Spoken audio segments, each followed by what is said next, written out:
Good morning from Vienna, from IDM, Institute for the Danube region and Central Europe.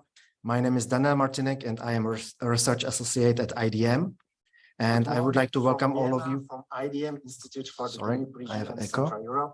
My name is Martínek, and I am a research.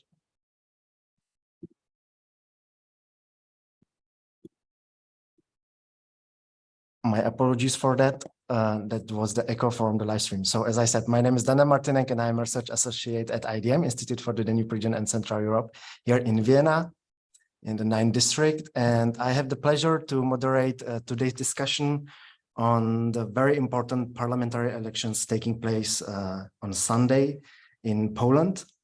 But before we go for the discussion, I would like to pass the floor to Mathias Weiß, who is the International Secretary at the Political Academy of the Austrian People's Party, who is the kind supporter and co-organizer of today's discussion. So please, Matthias, the floor is yours. A warm welcome from the Political Academy of the Austrian People's Party. My name is Mathias Weiß. I'm the International Secretary of the Political Academy, and today I'm happy to open this event on the occasion of the elections in Poland, together with our partner, the IDM. I would like to start by thanking Sebastian Schäfer, Daniel Martínek, and the team at IDM for the good cooperation and the preparation for this panel. He and his colleagues have made this event also possible with the preparations and the top-class selections of the speakers. As the Political Academy, we have been working together with the IDM for a long time. Together, we look at the states of Central and Eastern Europe and observe and analyze the elections in the respective states.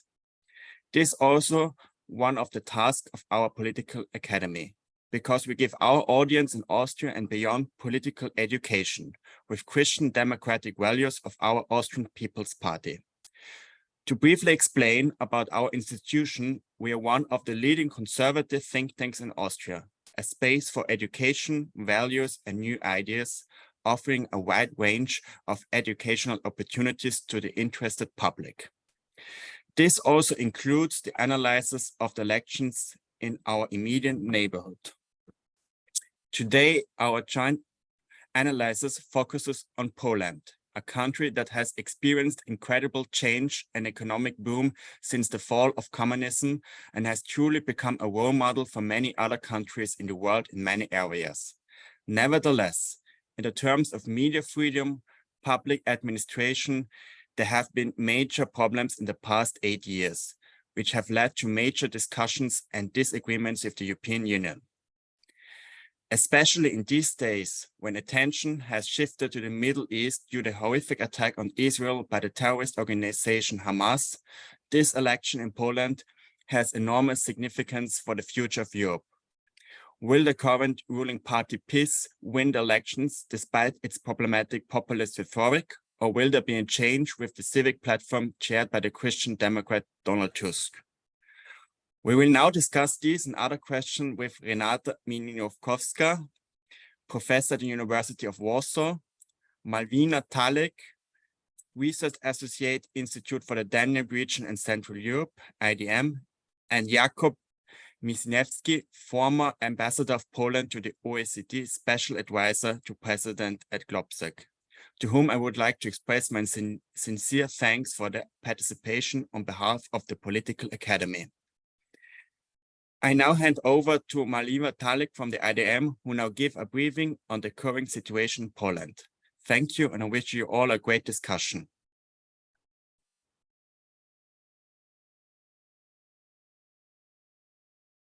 Great. Thank you very much, Matthias, for this very warm introduction.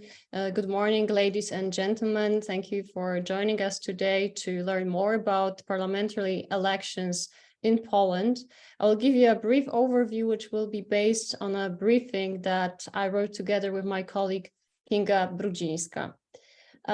You might have heard that the Polish elections have been called as the most important since the 1989, or an endgame for democracy, or the last one that the opposition might win. Those phrases might sound very dramatic, maybe exaggerated, but let me start by briefly explaining where those worries, where this apprehension stems from. So if we look at the condition of Polish democracy and how it has changed over the course of the past 8 years, then we look that Polish democracy is not anymore considered as consolidated, but as semi-consolidated, at least by the Freedom House. We have also observed a dramatic change when it comes to the freedom of press. So Poland is Poland's best place in the ranking of the Reporters Without Borders was in 2015. It was the 18th place, and right now it is at place 57 after 2 terms of unknown justice. Malwina, sorry, may I interrupt you? Are you already sharing another screens? Yes. Another slide, because we still can see the first slide only. Oh, really? Okay. Yeah. And now? Still the first slide only. Okay. Good question. Why? What can you see now? Now we can see the second slide, yes. But all of it, or you can see it in the with the backend mode. We can see it with the menu below. Okay. Let me try again. In the worst case, I will just. Now we can see the full slide, yes. Okay. Okay, let me know if it stays this way. Sure. Okay, and what we have also observed is that the corruption has deepened in the past 8 years. And now that's the third slide. Daniel, let me know if you can see it. No, okay. We can still see the. Okay, I am afraid I will have to show you my backend as well. Okay. Yes, please share it with the menu. It's fine. Yeah, all right, thank you. Yeah, and then when it comes to rule of law, there's a similar drop. So globally, Poland might seem to perform not that bad, not that well. There has been a drop from place 21 in 2015 to place 36 in 2022. But if you take a look at the regional rank, then Poland is actually performing as one of the least successful countries in the region. And this has a lot to do with the judicial reforms that have been implemented in the last years. And last but not least, you all have heard about the restrictive abortion law in Poland. But just to visualize it, if you take a look at this map, you can see that Poland is an outlier in this regard in the Northern Hemisphere, or at least in Eurasia. This country with one of the most restrictive laws in this region. So who is running in this election? What are the parties? What are their ideologies? We know it's Law and Justice Party for sure. You've heard about it. Some experts categorize it already as far right. I've heard this statement very often. Nevertheless, in our briefing, we still decided to stick to the description of them as national conservative, right-wing populist party. The main opponent of the Law and Justice is the Civic Coalition led by Donald Tusk, which is a center-right liberal conservative party with a pro-European approach. And those two parties dominate Polish political scene. And they are so-called duopoly in Poland. The third way, a coalition of two parties, a conservative agrarian PSL and Poland 2050, defines itself as a conservative alternative to this duopoly. Yeah, it's again tries to attract voters who are tired of the conflict between Law and Justice and the Civic Platform. And other parties are the New Left, which is, I believe, self-explanatory, and then Confederation, a party which attracted a lot of international media attention from what I have noticed, because this is far-right anti-EU party, anti-Ukrainian, anti-systemic in general, but with a very economically liberal approach. And there has been fears or expectations that it could be this party could be a kingmaker after elections. And last but not least, we also have non-partisan local government activists. It's a party that has been so far represented at the local level, and they are trying now to be also to get more representation, or to get any representation at the national level. And I would say it's a mixture of very different political views, from central left to conservative and Christian democracy. Okay, but what are the chances in this election? There are very many different polls. We decided to show you the one from Everybody, and which reflects more or less well what is happening now, what expectations are. So the Law and Justice stays on the lead, but it is followed by the Civic Platform and three parties of the so-called and two parties of the democratic opposition, so the New Left and the Third Way. So between them, there will be quite a close run. And then in this poll, at least, Confederacja is placed fourth, and local government activists are on the last place. How does the electoral system work in Poland? So Polish parliament consists of two chambers. The upper one is Senate, the lower one is the same. The elections to Senate are relatively easy, so I will start with it, because there are 100 Senate senators who will be elected from 101 seat constituency. It's first past the post voting system. Quite easy. The person with the most votes gets the seat in the Senate. It's a little bit more complex in the Sejm. We have 460 members of the Sejm who will be elected from 41 multi-seat constituencies. There is a threshold. It's 5% for single parties, and it's 8% for party coalitions. For some coalitions, like for example, the Third Way, this does not have to be, but might be problematic, because if they don't pass this threshold, they will not make it to the Sejm, and then this makes the situation more complicated for the whole opposition if they want to create a government or a strong opposition for law and justice. The threshold is not applicable for minorities. So we have had the German minority representatives in the Sejm for, I think, actually all terms, if I'm not mistaken. An interesting feature of the Polish electoral system is the so-called DONT method. This is an algorithm that is used to translate the percentage of votes into the percentage of seats. And one thing you should remember about this method is that it favors large parties, so those that receive most votes. And if you could take a look at this electoral result for 2019, you see that although Law and Justice has won more than 43% of votes, it has received more than 51% of seats in the parliament. And then if we take a look down here, for example, at Confederation, they have received 6.8% of all votes, but 2.3% or 4% of all seats. So this is how this algorithm favors larger parties.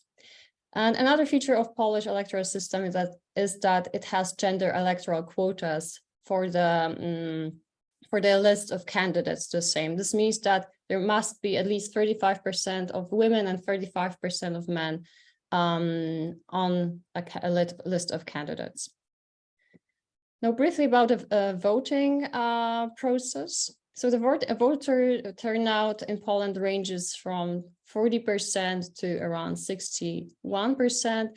Every Polish citizen above the age of 18 is allowed to vote, whether he or she resides in Poland or abroad. It is possible to vote in consulates and embassies. And approximately 29 million people are eligible of voting in the upcoming elections. There is no online voting. And what is also a little bit different than in Austria, there's no postal voting, except for a couple of situations. So, for example, disability, or for someone whose health is in such a bad condition that this person cannot make it themselves to the electoral station. And what is also different than in Austria, there is a pre-election silence in Poland. which will start on Saturday and last till Sunday, till the voting stops. What is very new and different in this election is that on the same day, Poland will hold a referendum. This referendum has been controversial for very many reasons. One of them are the questions that you can see here, which are very suggestive and which use, in some cases, very emotional and biased language. But another reason is that the campaign for referendum can run also during the pre-election silence. So in a way, I find it a democratic way of violating the pre-election silence, because those 4 questions are also 4 slogans of the Law and Justice Party that can still remain in the public space during this pre-election silence. Okay, I think I will stop here. And I'm looking forward to our discussion. I'm sure that we can build upon this briefing and elaborate a little bit more on it now. Thank you. Thank you very much, Malwina, for this excellent overview, which will definitely serve as a good starting point for our following discussion. Thank you very much also on the information on the past developments or on the developments of the past years in Poland, how we stand with the democracy according to these different observations, but also on the information on the elections and what is the method of counting of the votes or the mandates and so on. So thank you very much. Unfortunately, we were struggling with the live stream because there was some setting changed. So I apologize for everyone who was following us on YouTube, but we will inform them accordingly so they can join us here in the webinar room. But as I said, the webinar is also recorded, so don't worry, we will put then the recording from the webinar on our YouTube channel where it will be available afterwards. So that's just organization information. And of course, for everyone who is following us here in the webinar room, please, I would like to kindly ask you if you have any question, please type the question in our QA section. Always indicate whom you are addressing the question with. And then after some rounds of questions from me, we will have open discussion with the questions from the audience. So please feel free to post any questions, any comments you might have. But before that, as already the speakers have been introduced by Mathias, thank you very much also for that. I have the pleasure to have such a distinguished panel here today, and I would maybe go with the very first question to Renata. I don't know where you are currently located, but greetings to Warsaw or whatever you are right now. To Warsaw, yeah. I'm in Warsaw at the moment. That's perfectly fitting actually for our discussion. So happy to hear that. As we heard from Malwina, it's quite complex pre-election situation here taking place in Poland, and I would like to maybe ask you first to analyze a little bit the voters, the general population, because what we can observe, as it's also the case with many other countries in Europe, also the Polish society is deeply divided, we could say, along the kind of political or ideological lines. The Polish society might be also kind of differentiated when we speak about the urban voters, when we speak about the rural voters. So my question would be, or my request would be, if you can maybe elaborate a little bit on these divides, on these societal tensions, on these maybe generational differences for this discussion. Thank you.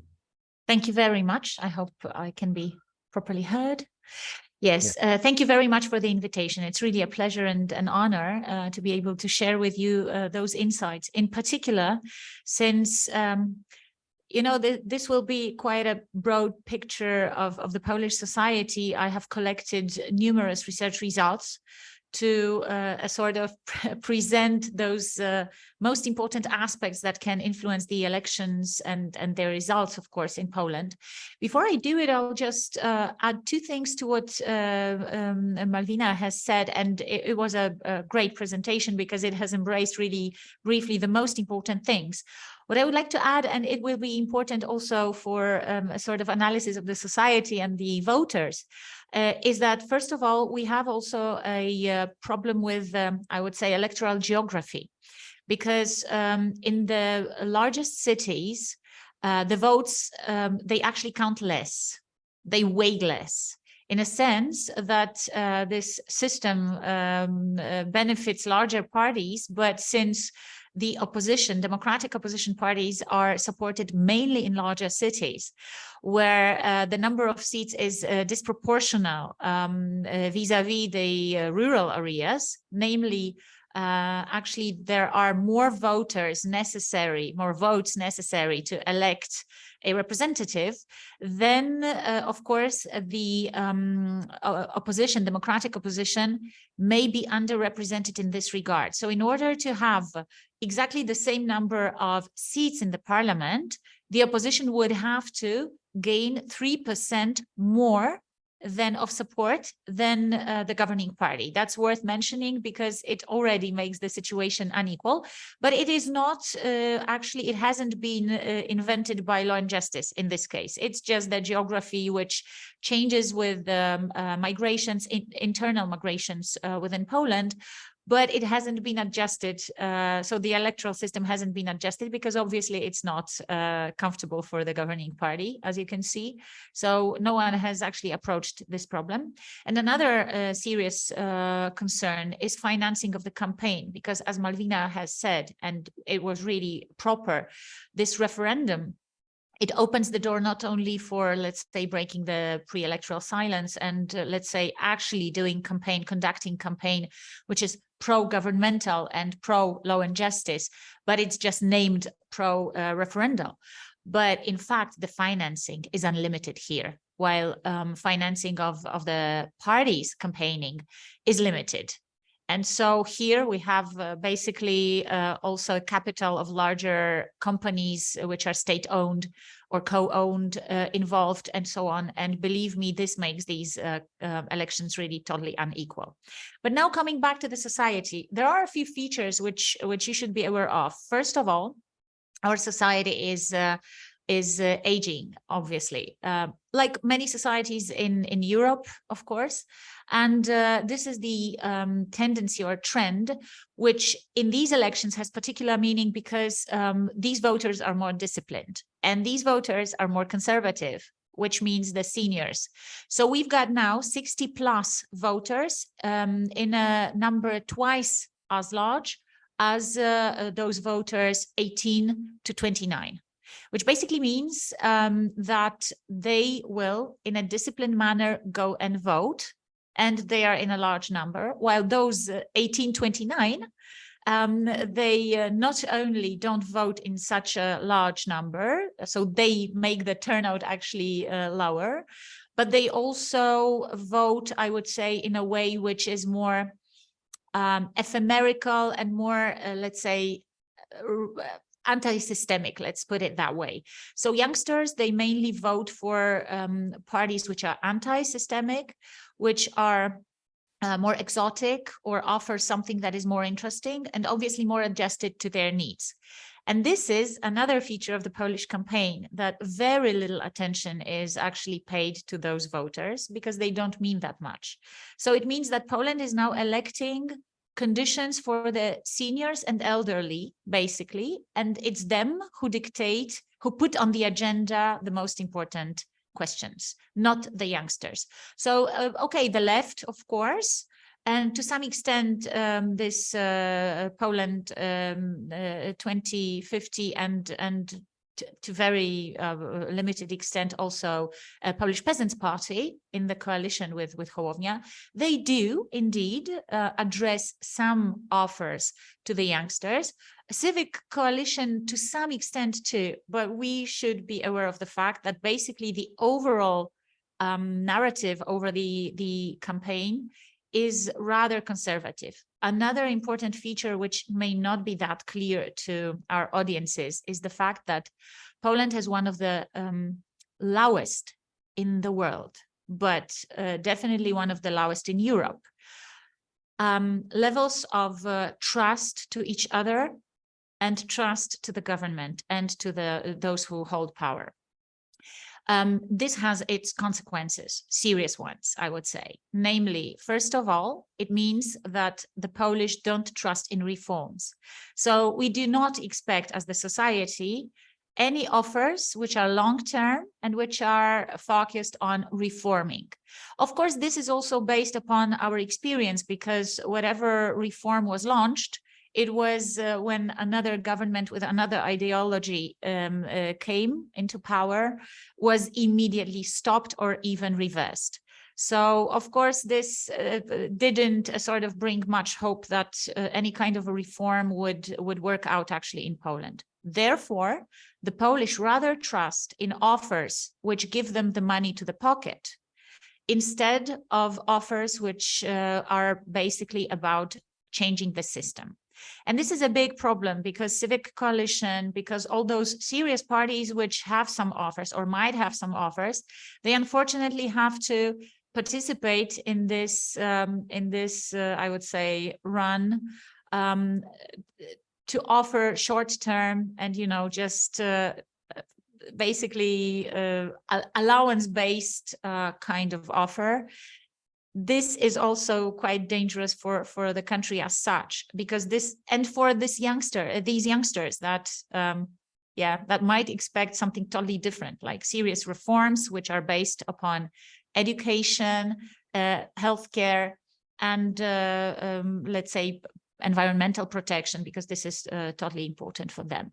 But this also means that the Polish vote emotionally, because since you properly mentioned, Daniel, that they are divided. It's common to many societies all over the world, also democratic ones. But in this case, I mean, this is democracy, right? So, I mean, it's almost half and so on, a little bit more than a half. There is nothing wrong in that.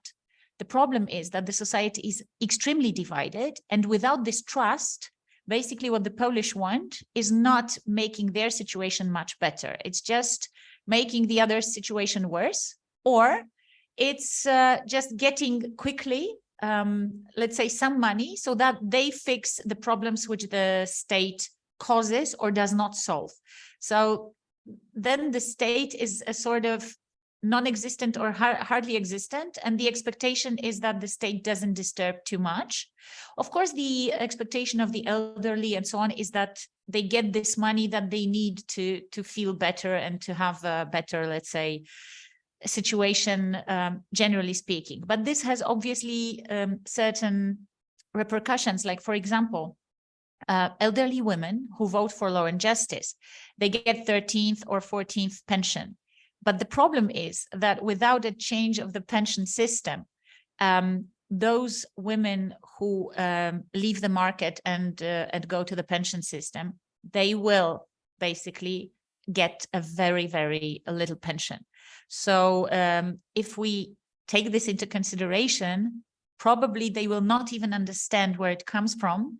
And they will, again, let's say, wait for these kinds of support. And since there are more and more pensioners, you know, it's like a vicious circle. I'm simplifying a little bit, but just a little bit. It's really deeply rooted in the research results. The fact that this system just does not leave any window open for the youngsters to change the situation. And therefore we have emotional elections, and campaign is deeply emotional in a sense that, you know, there is a dominating emotion against Law and Justice on the side of the this democratic opposition now.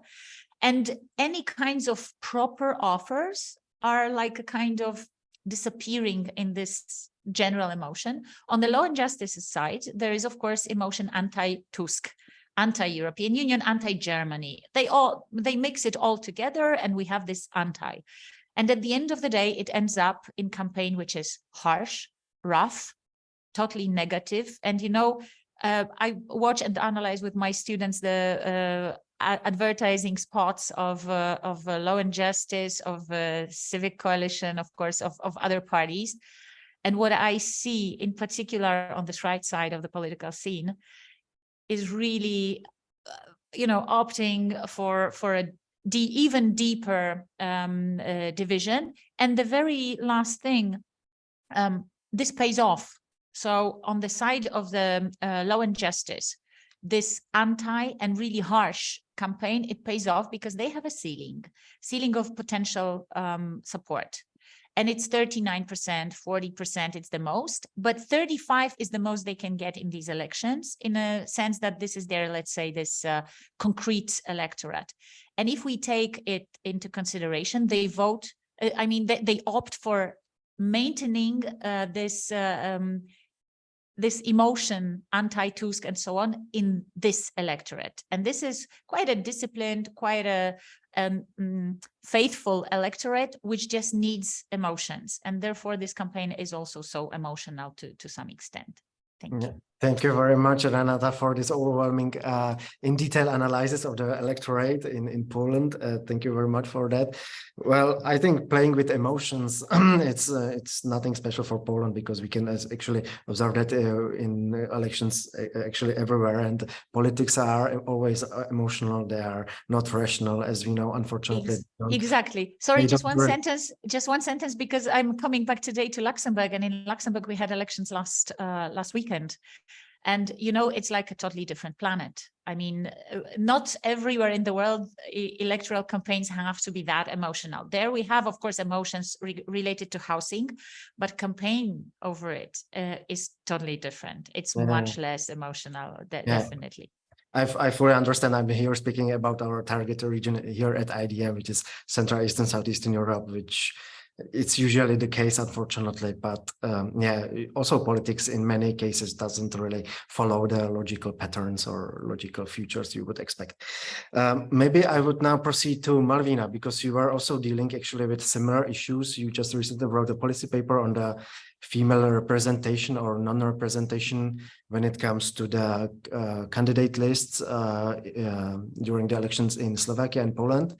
So you are also focusing on that. And as Renata already mentioned, also from different opinion polls, we can see that the youngsters, if we take into account people up to, I believe, 35 years old, they usually first are not decided, or they are not sure if they go vote or they go cast their vote at all, or simply for example, when we speak about the young male population, they are quite decided they are going to vote, for example, for the Confederation, which is kind of appealing the young male voters this year. So my question would be, how do you see the situation with the female voters? What are the topics they are interested in? And do you think they are still also undecided, or do they have already some preferences when it comes to the political parties? Yeah, thank you, Daniel. Maybe I would just briefly mention something about emotions, because there was this interview between Anne Applebaum and Donald Tusk when he actually said what is missing on the oppositional side is emotions and a story. And this is what he wanted to bring into the campaign. And I think he did, but this also caused even more emotions that are sometimes, well, just too much. And one more thing, this campaign is not only emotional because it's emotional in the States, it will be to some extent emotional in Austria, but it's full of those negative emotion. The language is very biased. The language is in a very, it's very close to hate speech, I would say sometimes. It dehumanizes the opponent, it dehumanizes political opposition. So this is what I see as very dangerous, and probably what differentiates this election in Poland from those in countries in Western Europe, for example. When it comes to young voters and to women, you rightly pointed out young men want to vote differently than young women, apparently. First of all, most of them are not so eager to vote. And as Professor Norkiene already mentioned, there is not much offer for them.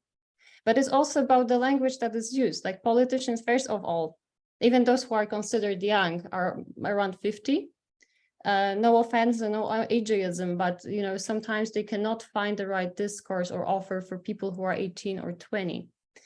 A party that tried to approach them was Confederation, and they did it over TikTok. So they find the channel where young people are, and they used the language was also very emotional and hateful, but somehow, you know, appeal to those disillusioned young, especially men.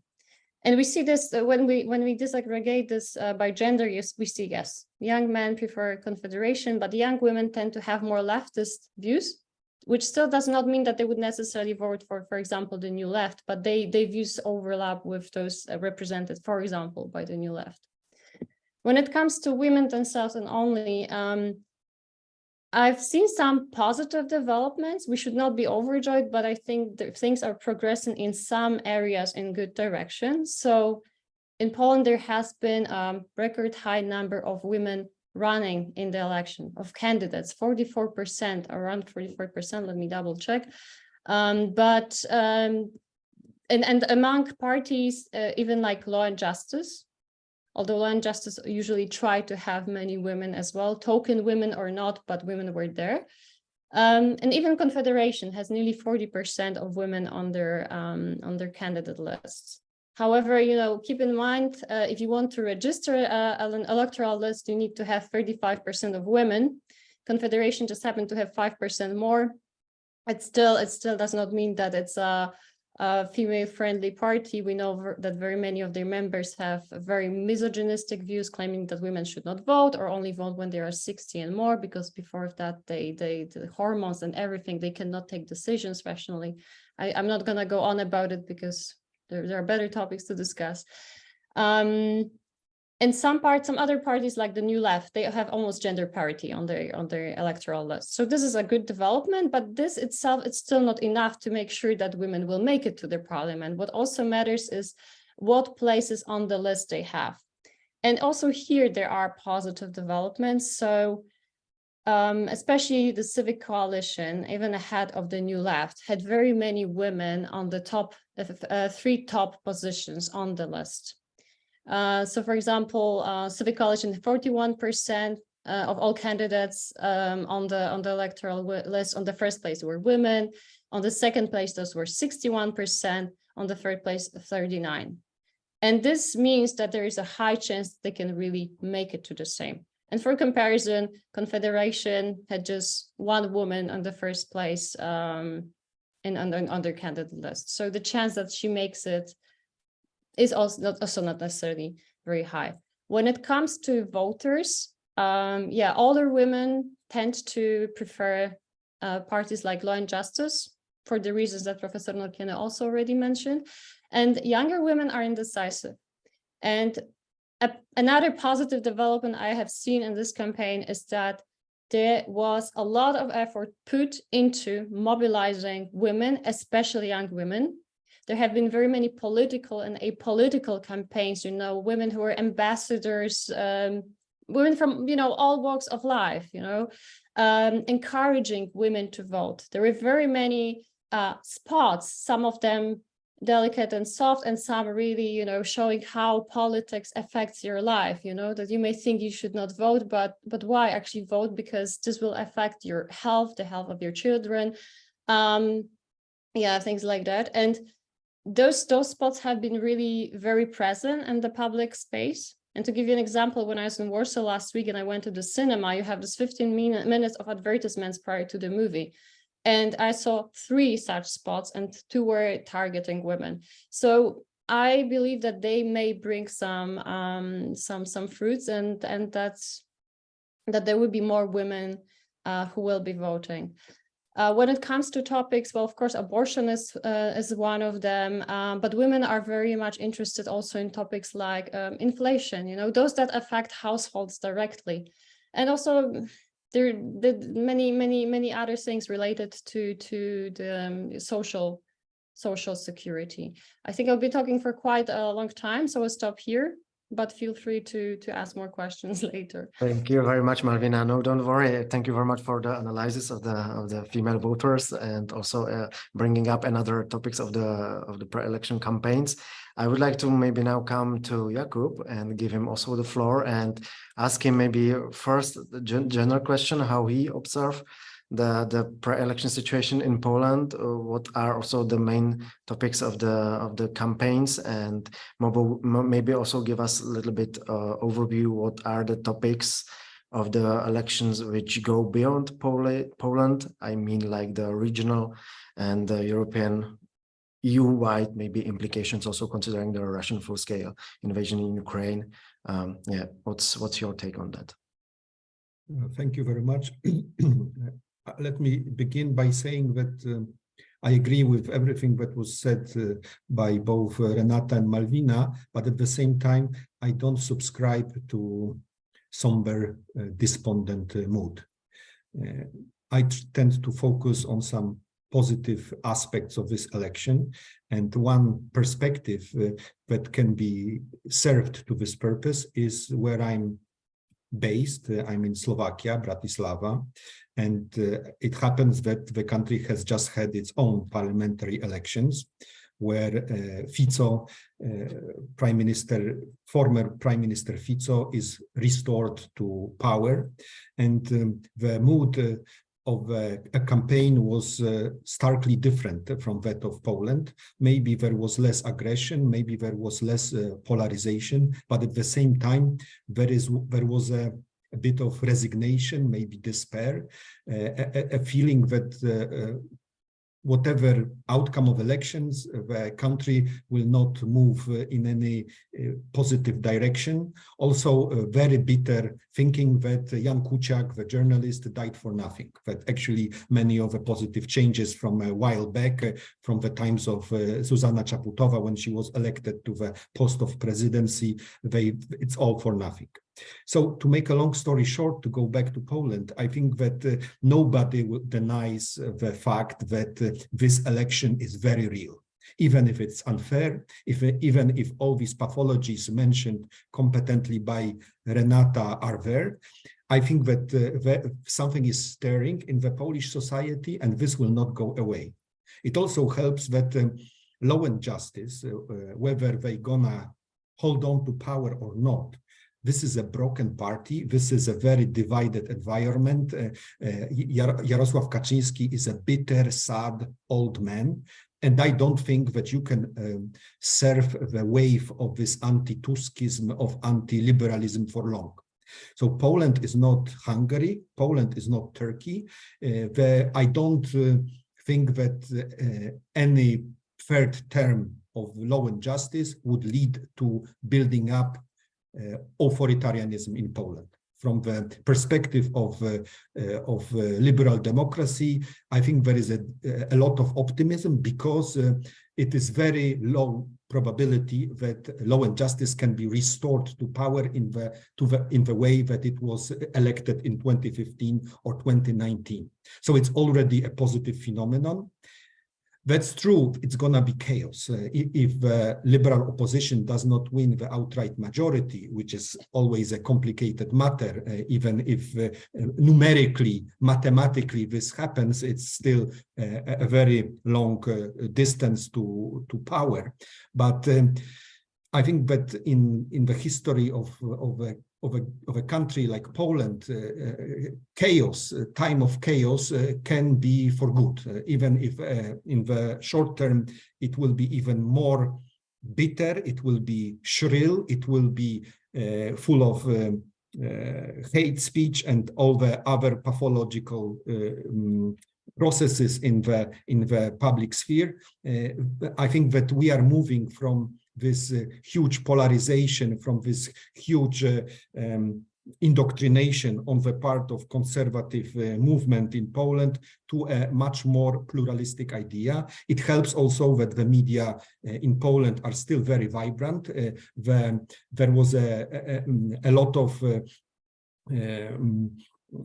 pushback from liberal media towards the public state-owned media, which of course amounted to propaganda, North Korean style.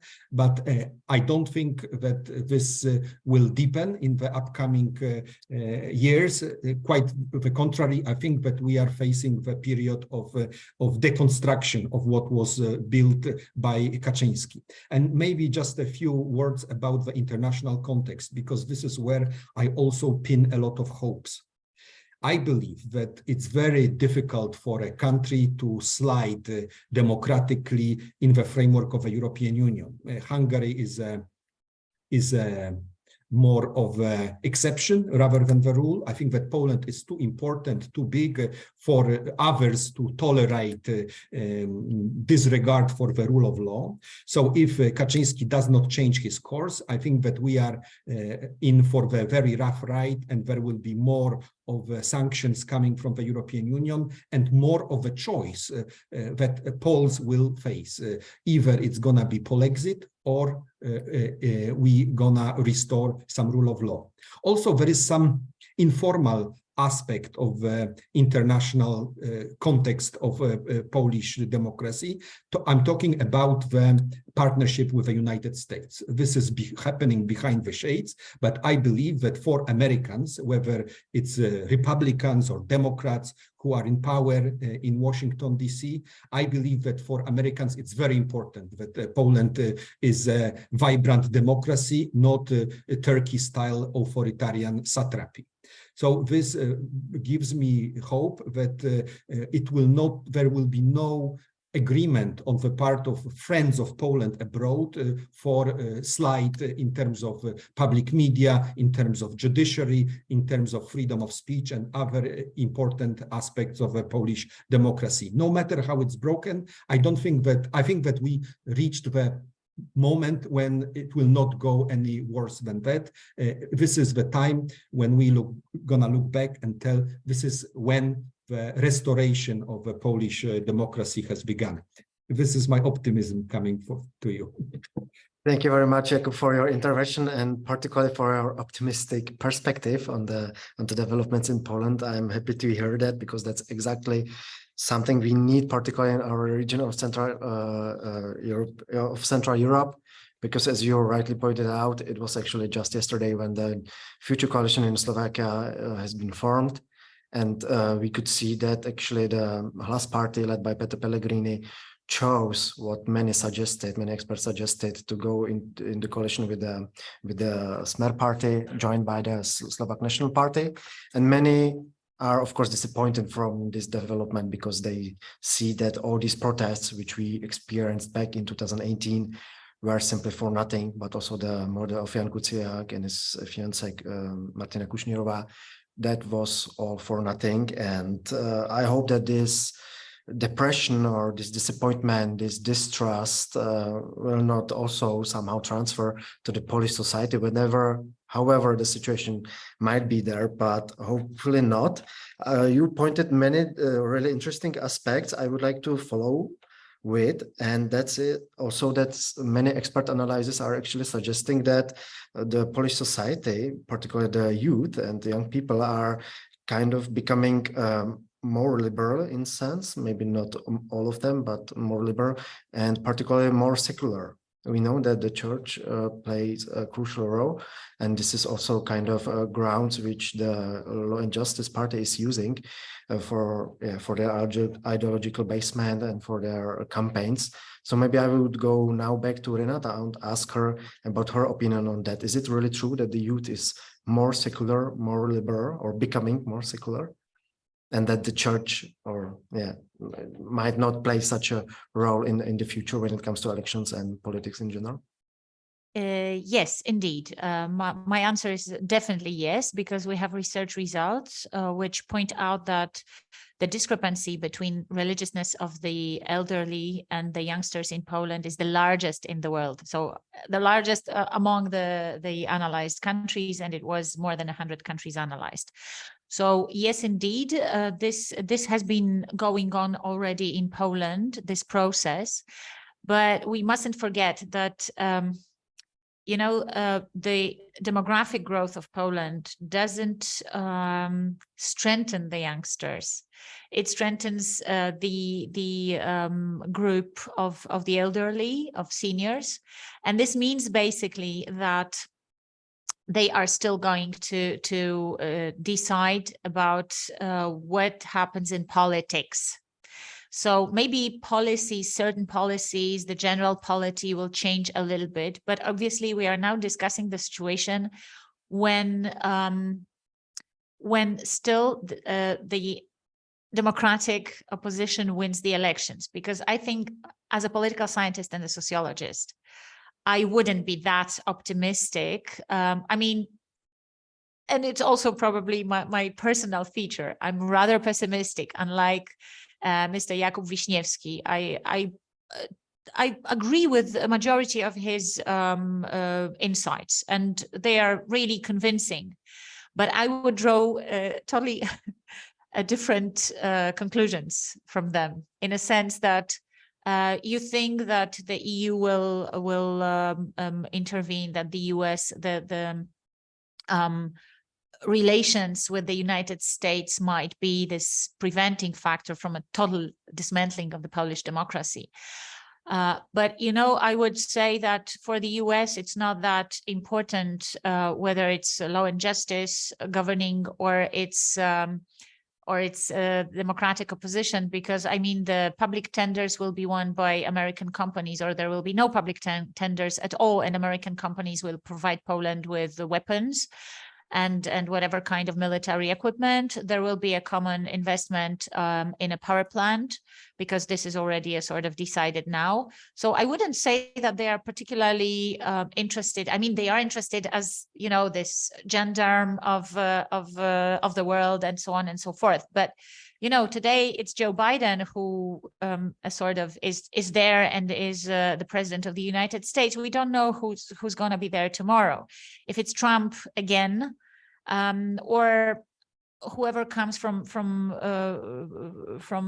the Republican Party, and they have a limited number of candidates which would be that open towards, let's say, strengthening democracy worldwide, I would say, and of course it's euphemistic in a sense. So I wouldn't be so optimistic about that. If Law and Justice wins the elections and forms the government, it doesn't matter that much if the Polish society is more and more secular, because at the same time there are more and more elderly, and there is, of course, the Catholic Church in Poland has gone through recently through a large number of scandals that undermined its position in the Polish society. And of course, it discourages youngsters from going, for example, choosing religion as a subject at school, in particular in larger cities, and so on and so forth. That's all truth. But it's all in this bubble of progressive, metropoly-based parts of the Polish society, while there is still a huge part of the society that will stick to the Catholic Church, will take kids to the Catholic Church, and so on and so forth. So the bottom-up change will not come fast. The single solution, and it's expected by the society, actually. So I think that the Polish society is actually waiting, and it's open for a political decision of, for example, taking religion out of schools as a subject and bringing it back to the church. I think the Polish society is fully ready for that. It's just that there is no such offer before the elections from any political party instead of the left. They are brave enough. Plus, it's for them, it's actually a kind of legitimacy. But after the elections, it's only the democratic opposition, if they form the government, that has a potential to do that. And then, of course, this perception of the Catholic Church in the society may influence the political decision, or may simply stick to the political decision, or rather the political decision will follow the general trend. But I'm really pessimistic about Law and Justice staying in power, because honestly, even if there is no official poll exit. I mean, we already see marginalization. I teach my students, for example, I don't know, how to get into the European institutions and how to become an official and so on and so forth. Poland is underrepresented, and now it's really not welcome. I mean, in a sense that it's very, so the officials from other countries, they're really skeptical about whom they will welcome in the European institutions from Poland, because if these are nominated, let's say, officials, they represent Euroscepticism. And this is like an open way for bringing Eurosceptics into the institutions, and so on and so forth. There is no dialogue, or hardly any dialogue with top institutions like the Court of Justice, like the European Commission. In the Parliament, it's a little bit different. But if there are any problems, normally the EU is a sort of open for a dialogue, even if it's like a harsh thing. Let's pick up, I don't know, the Constitutional Tribunal in Germany that constantly has some troubles with the Court of Justice of the European Union. But there is usually those troubles are immediately solved, and it doesn't undermine the European integration. While, you know, with Poland, there is no dialogue, actually. There are there is constant issuing of rulings of the Court of Justice and so on. Poland doesn't listen. So the Polish government, of course. And the Poles don't go to the streets in millions to say, we don't want that. They went once, it was huge. They marched twice, in June and now on the 1st of October. The march, despite the fact that up to 1 million people might have appeared in Warsaw, we don't know exact numbers, but it wasn't a game changer. So, you know, all these trends, if they don't meet with brave decisions of the politicians, they will not be a sort of met, and they will not just simply change anything more than just, you know, steady evolution. So in Ireland, and I like comparing Poland to Ireland because this role of the Catholic Church was really strong in Ireland. We know that. And Ireland made it. It was also quite a painful process, but they did it quite quickly. But it was about political decisions and brave politicians who themselves, by the way, like really expected those changes, like, you know, a gay prime minister. So in Poland, it's unfortunately not the case. And with Law and Justice, I don't think it will change. Plus, with the full responsibility for my words, I have to say that in this polarization of the Polish society, and taking into consideration the fact that it's aging, when Law and Justice stays in power, it will really, really close the system, and it will really, really go even further from democracy. Nothing will change for better because they are not interested. And I don't see any option for that. There is no taking into consideration all those bargainings, even within Law and Justice Party, who takes what, who expects what, who has what position on the party lists, and so on and so forth. There is no space for any kind of liberalization or any kind of, let's say, mildering the de-democratizing shift. I don't see it. I don't even see the signs of it. Thank you. Thank you, Renata, for your pessimistic perception on these matters. And actually, all your the whole intervention of yours leads me to nicely to another topic. I would like to ask Malwina this time, because you also mentioned in your briefing the referendum, which is taking place on that very day of the elections, and that goes in the direction which Renata mentioned when we were speaking about the EU institutions and so on. And that leads us actually also to the question we received from the audience, where someone is actually asking about the interfering in the elections from the part of Brussels, where the Law and Justice Party is accusing Brussels that it's interfering in the way that it favors Tusk and his party. So my question would be, first of all, on the referendum, because that goes also in the direction mentioning the Law and Justice parties in this referendum, mentioning this, how they call them, European bureaucracy, and the EU institutions. So what would be your perception on this? on these accusations from the Law and Justice Party. And also maybe you could also mention, because what we observed also during the election campaigns was the accusation in regard towards Germany, also connected with Tusk. So what would be your take on that? And maybe you could also maybe mention, because in the briefing it's also said that the PiS party changed the rules of the game quite a lot also recently. So maybe you could touch upon also on the amendments, which has been already mentioned, which took place, I believe, in March this year, and how they are gonna maybe influence the election outcome. Thank you. Thank you, Daniel. Those are 3 questions. I will try to Many be questions, sorry for that. But let me also add that I think I lie somewhere between the pessimism of Jakub and optimism of Renata.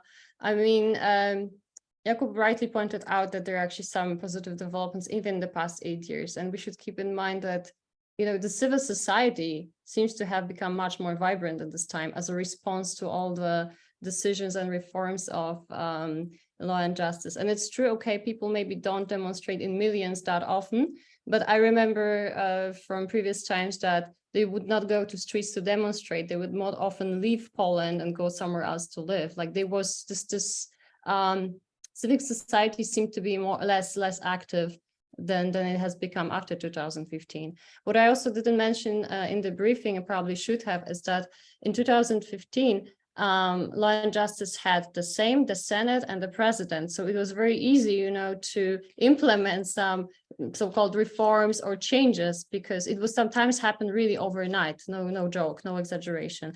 And after that, since 2019, they have the Senate, but the same, but not the Senate. So that is also the change. And we see that this time, even if they win, they might have even fewer seats. You know, they have to go for coalitions, which were also a demand from them, you know, some compromises. So it might be that, yes, their power, their leverage will be not as strong, but still they have, I think, clear intention to remodel the system. So we should keep that in mind. They make no secret out of it. I also take a look at all of it from a small city perspective, because this is the one that I come from, and this is a PiS stronghold. And I know that, you know, people in that bubble see it very, very different. This is where the church has a lot to say. This is where you first go to the church and then to vote. And very often you are instructed on how to vote, which also is a breed of pre-election silence, but no one would talk loudly about it.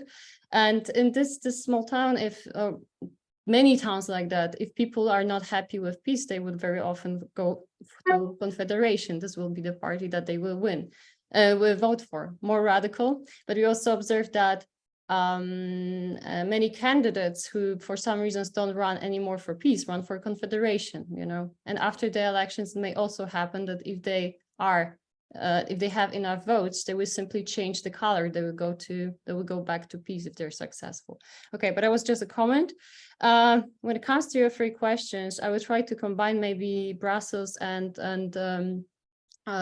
this anti-German sentiment, because in public media and the discourse of law and justice, they are very much combined, because this conspiracy theory goes more or less along the lines that Berlin rules Brussels anyways, and Tusk is their servant and foreign agent, and now they want to, you know, make sure that someone controls Poland. And this is this image that has been repeated, created, and the message that has been repeated time and time again in public media, in news, in, you know, all those spots.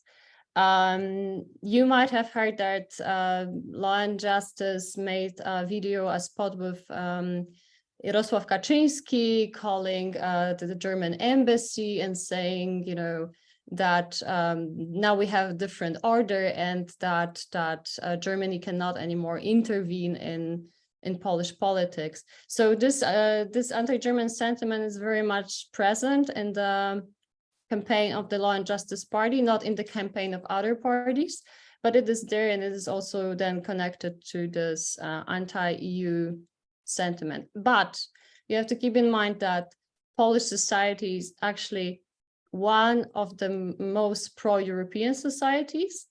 So it is a risky game that Law and Justice is playing here. And even Law and Justice doesn't say openly, we are anti-EU, we're just against certain ideas of the EU. But in a way, it seems sometimes that they might be preparing ground for something else. If you look at the policies and decisions that they make, if you look at the discourse that is present in the media, this building, you know, this anti-EU sentiment there, this attempts there. When it comes to amendments, there have been many. Some of them are not necessarily that negative. For example, a higher number of electoral stations, places to vote, or an obligation to provide older voters or voters from remote towns to be able to get to the voting places easily. I don't find it a negative development, but of course, Law and Justice is trying to get those people who will vote in their favor to those places. There has been, because of referendum, we also have more, so to say, work on the day of the election, which may mean that counting votes and checking the referendum will take more time. And this is a little bit complicated abroad, because abroad you have 24 hours to count the votes. And those that won't be counted are not, you know, they just lost. And this is not new. This has already been around since 2000, I think 11 or 12. But this year, also because of this additional burden coming with referendum, may mean that some of those votes won't be counted. But I think Renata wanted to add something. No, I just wanted to say that all the votes will be lost. So not those not counted, but all the votes from this particular, yeah. Okay, thank you. Yeah, thank you. So this is especially targeting, you know, voters abroad who, except for certain countries, tend to be voters of the opposition. So this is also one of those things that I find problematic here. Sorry, Danny, anything else that I should have referred to? Maybe if you could briefly comment, if it's possible, also on the so-called Lex Tusk, which goes also according to the opposition in that direction, that it's quite changing the rules of the game. So maybe if you could comment on that, if that has or will have implications also on the decision of the voters. Not now. I mean, a decision of the voters. I mean, Lex Tusk was a very big thing in May and in June. This is why this huge demonstration happened in Warsaw back then. And this actually stopped Law and Justice from, I mean, it was implemented, but in a bit different form, without teeth really, and it can't affect this election as far as I know. I'm not sure it can still affect the preferences of the voters, probably in May or June, yes. Now I'm not so sure. But the aim was, of course, to discredit Donald Tusk. It was clearly aimed at him as someone who who might have had too close ties to Russia. And I mean, the argument why it was the case was totally blown out of proportion, made no sense. Yeah, but the goal was that he wouldn't run in the elections, and this goal hasn't been achieved. Thank you very much, Malwina, also for this last part of your intervention. And yeah, staying in this geopolitical context, more or less, I would go back to Jakub and ask him, because we know that despite the recent tensions between Warsaw and Kiev, in the last weeks, we know that Poland is still the biggest supporter when it comes to diplomatic, economic, military, political support of Ukraine. So I would like to ask you, what role did play the war in Ukraine when it comes to the elections in Poland, and what do you think are going to be the implications in case, that the Law and Justice Party would be able to form a future government coalition? What is your take, or what is your perception on that? Let me just emphasize that I think that we are spending too much time on analyzing actually the least probable scenario outcome of these elections. I don't think that Law and Justice will be re-elected to power in a manner that it happened in 2015 or 2019.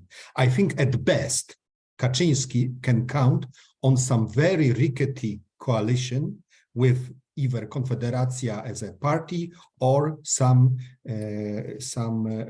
people who escape Konfederacja party to join his coalition. This is the best scenario for him. Of course, we could spend some time analyzing whether third way, Trzecia Droga, was wise to pick its running status as a coalition so that they pass a threshold of 8%, etc. But even if all these bad things, so to say, happen, Kaczyński will not have a free hand in shaping Poland after 2023. And actually, when we wake up on Monday after the elections, whatever the outcome, I think it's our duty, whether we are people from academia, from think tanks, decision makers, it's to kind of begin again, because there is always a lot of tasks ahead of us. There will be local and European elections. So 2024 will be very interesting battleground. And there is a lot of battles to be won, so to say. And of course, there is a presidential elections looming in 2025. Again, something that can change the course for the opposition. So what has now been born as a potential, as a enthusiasm, will not easily go away. To go back quickly to the topic of Ukraine, I think that for many months after the outbreak of a war, after the invasion, peace has done the good thing. Actually, it was the only good thing that they were doing in the area of foreign policy. They supported wholeheartedly Ukraine. You said maybe exaggerating a little bit that Poland was a biggest supporter in terms of military, economic, or humanitarian aid. I think it's America and Germany now, especially Germany, which is emerging as a top partner. But still, Poland has done a lot, and the Polish society has done a lot. And in the last few weeks, there was a striking reversal, which only points to the expediency of Kaczyński, who is able to forsake his genuine support for Ukraine for electoral reasons. Simply, they detected some kind of fatigue in the Polish society as regards Ukrainians living in Poland, as regards assistance to Ukraine, as regards imports of grain coming from Ukraine. And this all amounted to trying to use this potential to exploit this anger on the part of Polish society against Ukraine and Ukrainians, and to steal some votes from Konfederacja, which is a nasty party in this respect. So what's going to happen after Sunday, if peace this way or another is restored to the position of power? I think that Kaczyński will revert to his older strategy of supporting Ukraine. Duda says that he is a supporter of Ukraine as well. So the emotions will go down, and Poland more or less will be on the side of Ukraine helpers, of friends of Ukraine. But what does it mean strategically? What does it mean in the long term? It's very difficult to say, given the fact that Poland, as an awkward member of the European Union, is hardly a good advocate of Ukrainian membership in the European Union. So there is trouble ahead, and there will be lots of controversies around conditions of potential Ukrainian membership in the European Union. And there will be many fights between Poland and Ukraine over these petty but important matters, such as conditions of a membership in the single market of Ukraine. And maybe one last remark, because I did not have an opportunity to react as regards the pressure of the international community, as regards standards of a Polish democracy. I think that the West has been waiting patiently for the natural outcome of these elections. But the patience is running thin. I have many friends in Germany, for example, who say to me that the policy of Germany towards Poland is about to change. So despite all this German guilt about Second World War, Germans will not be quiet any longer. And there are many levers that Germany can push in bilateral relations. There will not be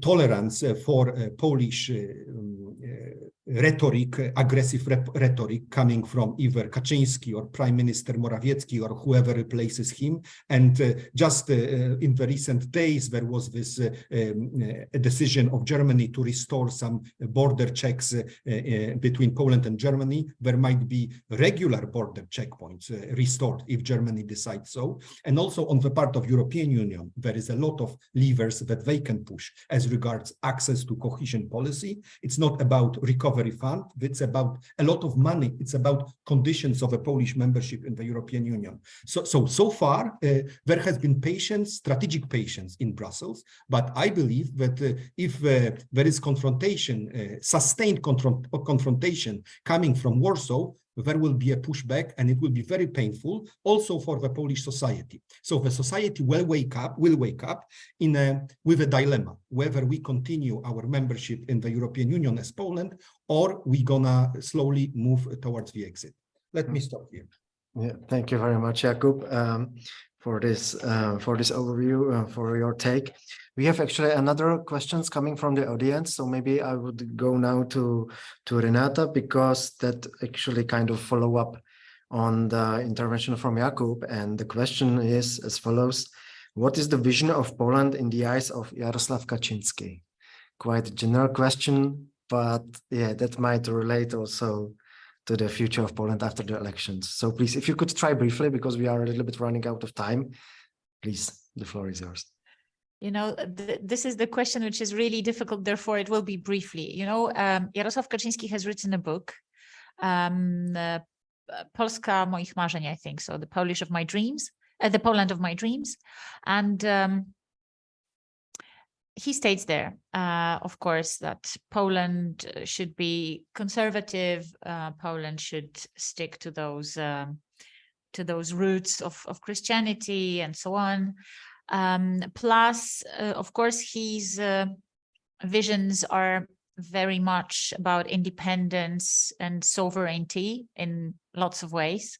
And, you know, I think that that's why he changes this word sovereignty and its meaning in the Polish society. He comes up with concepts like sovereign democracy, you know, sovereign decision making within the EU, of course, and so on and so forth. So this sovereignty is really, I would say, strong. And also he imagines Poland as a really serious player in the region.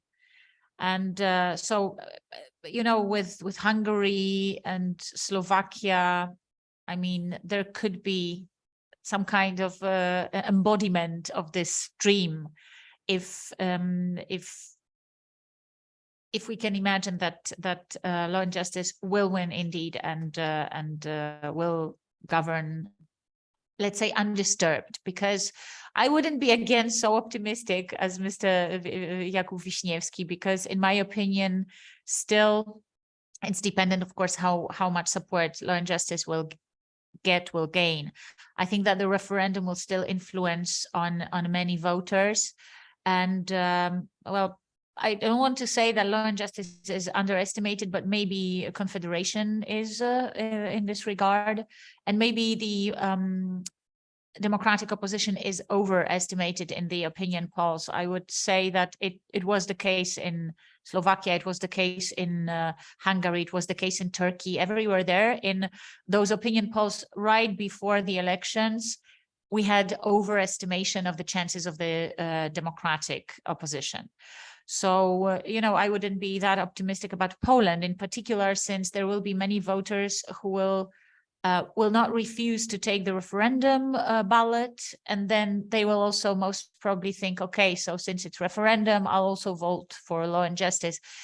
We also underestimate the number of people who are not decided when they go to vote, if they really go at the end of the day.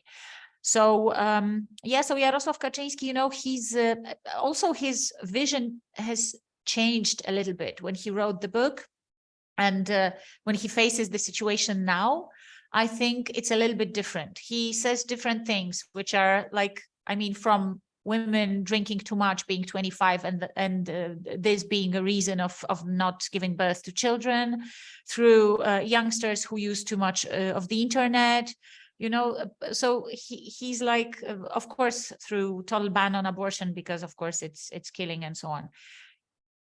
His vision is not that clear after all nowadays. I think his vision is a little bit, you know, it has been modified also by spin doctors of law and justice and so on, by facing Donald Tusk again, because, you know, he has to now struggle with Donald Tusk being a real opponent of him.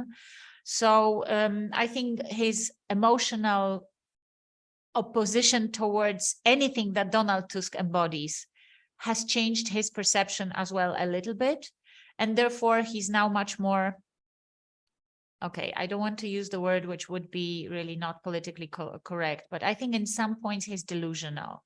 So like he really has vision of Poland, which doesn't even stick to the reality, in a sense of, let's say, our role in the region and so on, not being, you know, conducted through the European Union or through strong alliance with NATO and being a credible member simply. But definitely at the moment it's difficult to say, because he's anti-Donald Tusk, and Donald Tusk is also not so. We are not clear about Donald Tusk as well. We don't know that much about him, because he sort of balances also between what people want to hear and what he can offer, and what he should be like, you know, regarding his more liberal and progressive approach. On the other hand, what he shouldn't lose in his conservative wing in Civic Coalition. You know, it's really complicated. So, but I don't want to dig too much into Jarosław Kaczyński's, you know, vision, because his vision is not that important. I have stated for a lot of time, and this is what I consider really serious and underestimated, is the role of Zbigniew Ziobro. So it's not only about Kaczyński, you know, and I was confirmed by many people, even from the sector of banking and so on, that it's actually Ziobro who decides about finances of this country, that it's actually Zbigniew Ziobro who decides to a large extent about foreign policy, European policy. So, you know, it's not only Kaczyński actually, but okay, this is maybe too deep into the Polish reality. Thank you. Yeah, thank you very much, Renata. I was just about to interrupt you, because we are really slowly running out of time.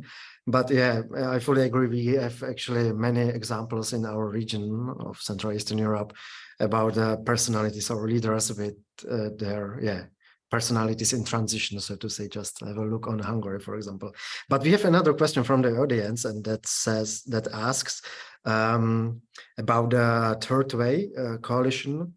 Will they be the kingmakers, or are they clearly in the anti-Kaczynski camp? What can we expect from them when it comes to the EU, Ukraine, and migration? And for that, I would go maybe to Malwina.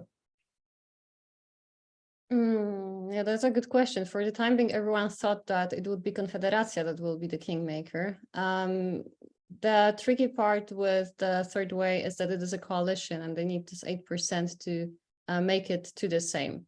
So if they make it, yes, maybe they could be the kingmaker, but they would have, if the polls remain as they are and they materialize, that yes, they will be there. It is a coalition of two parties, and one of them, PSL, this agrarian party, has been in coalition with very many parties from all political spectrum. And I've also heard voices that, you know, it can be totally ruled out that they wouldn't be interested in a coalition with the Law and Justice Party, you know, that they would split, and some of their MPs would go to Law and Justice or create a coalition with them. This cannot be not be excluded. They are, so the Third Way is not anti-Ukrainian, although because PSL is an agrarian party, of course they have the interests of farmers in mind. But I find that all the parties from the democratic opposition, which means all except for Confederacja, has been rather very careful with addressing the issue. They didn't do it the way the Law and Justice did, so very aggressively and antagonizing Ukraine immediately, going into the fight, so to say. But they were talking more about dialogue, for example, with the EU about it, using those diplomatic channels to convince the EU that, Polish farmers also have to protect their livelihood, and their business, so to say. Sorry, there was another question there. Where there were like maybe implications when it comes to EU, Ukraine, or migration. If you could just really briefly comment on that. Well, migration is a huge topic, and I could talk a lot about it. But the party that uses it in this campaign, in its narrative, is predominantly Law and Justice, and in a very biased, hateful way. So again, migrants, immigrants, refugees as a threat. This is also, the referendum was initially to be just about migration and asylum.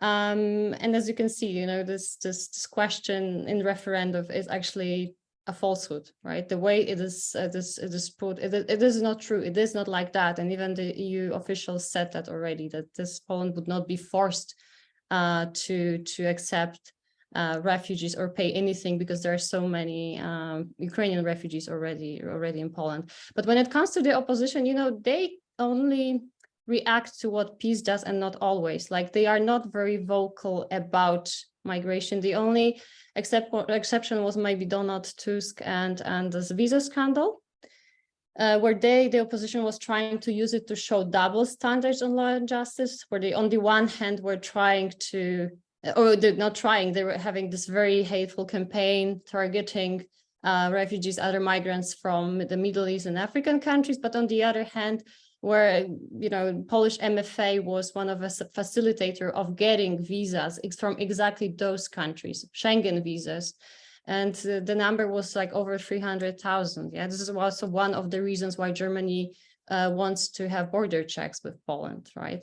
But other than that, the opposition is rather very careful. This topic is very polarizing. And even the new left, a party that should be more vocal about it, is they are pro-migrant, but only if you ask them, but they're not very vocal about it other than that. Maybe if I can follow up on that also, still for you, Malwina, what is the stand of Confederacja in that view when it comes to migration, but also maybe when it comes to Polish-Ukrainian relations?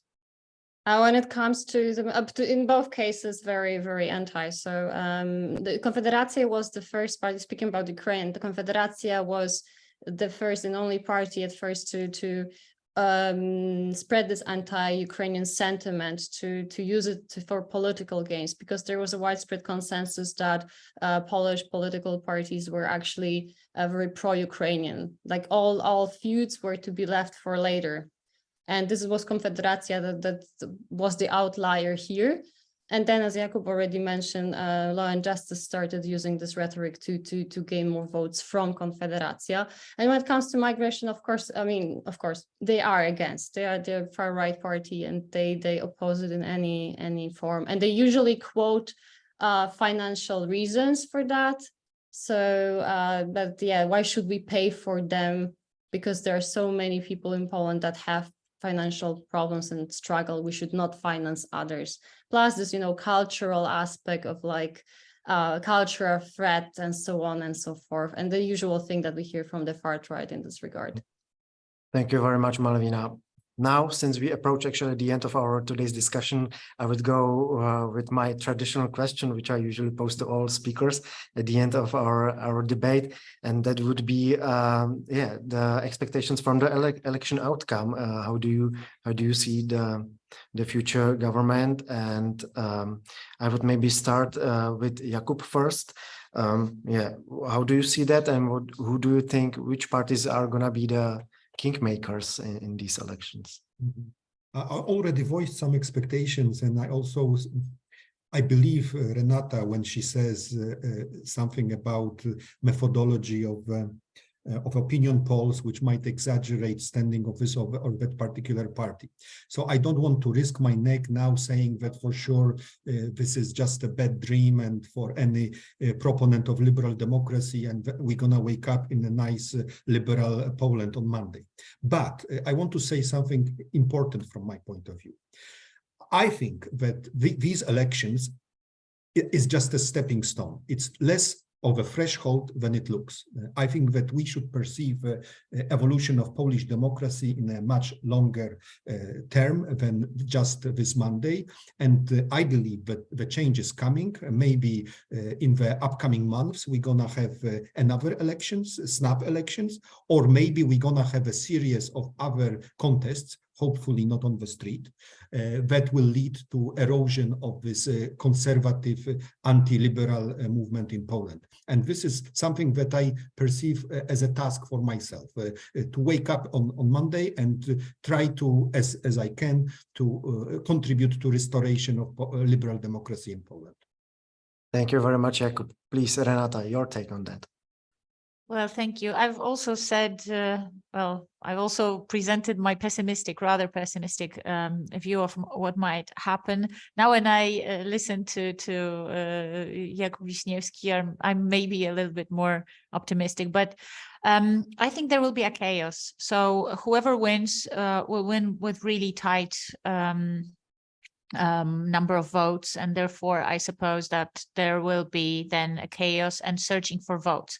If Law and Justice wins with really few, with still some votes missing to have the majority, they will obviously try to first address, as Malwina, in my opinion, really properly said, two possible, let's say, groups of people, and these are individual MPs from either Confederation or Polish Peasants' Party. So here I would back Malwina. If there is a larger lack in this regard, it can be a confederation as such. But, you know, it's a president that actually has to appoint the candidate for a prime minister. So let's be honest. And then it's only voting in the parliament. So, and you know, those votings at first, they need a real majority. And then the majority may be just, let's say, just illusorical. So I would say that president might try to get involved into this game, and Law and Justice will still try to form the government, and we will have a chaos. How it will end, in any case, if we have another elections in a few months or so, then Confederation will get strengthened, that's for sure, as this anti-system. And maybe also the third way, because it's also anti-system. And then, you know, without forming a government, the result of this chaos may be simply a kind of erosion of this duopoly, which Malwina actually began with. Thank you very much, Renata. And last but not least, please, Malwina, your take on that. Honestly, I'm somewhere in between. So, in a way, I really expect that there won't be a clear winner, and those smaller parties will be kingmakers. They will decide. So it very much depends on how they act. There is this possibility of hung parliament that we mentioned with Kinga in the briefing, right? So which pretty much leads to the chaos that Renata also mentioned. So it's impossible to form a government, and yeah, we are pretty much blocked, and it might lead to the next elections.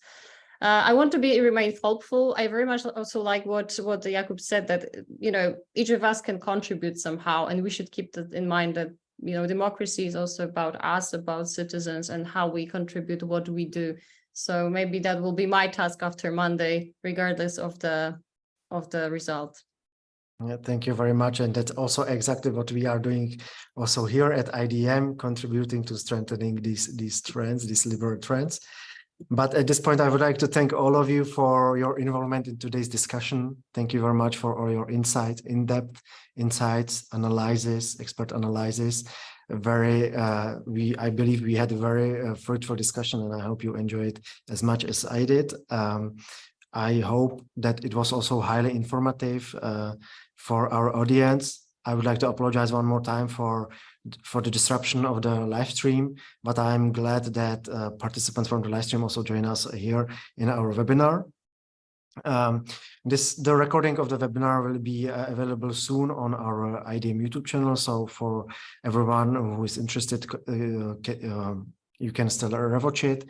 I would like to also thank not only our today's speakers, but also to Mathias and to the Political Academy of the Austrian People's Party for this wonderful cooperation we have within this event format. So once again, many thanks to you, but also to our audience. And yes, as I always say, if you enjoyed our discussion, please keep following us. Please subscribe to our newsletter, follow us on our social media channels of IDM. And I can already give you now another recommendation for another event we are organizing, which actually starts in around half an hour. And that is one event within our 70 years of IDM program. This time we go to Chisinau, Moldova, and we discuss how think tanks like IDM can contribute to the EU integration of Eastern European countries, which are unfortunately still not yet within the EU. So that's maybe something we see each other in around half an hour.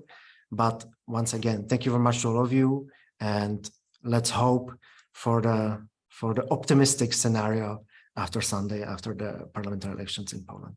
So once again, thank you and take care and all the best. Thank you. Thank you.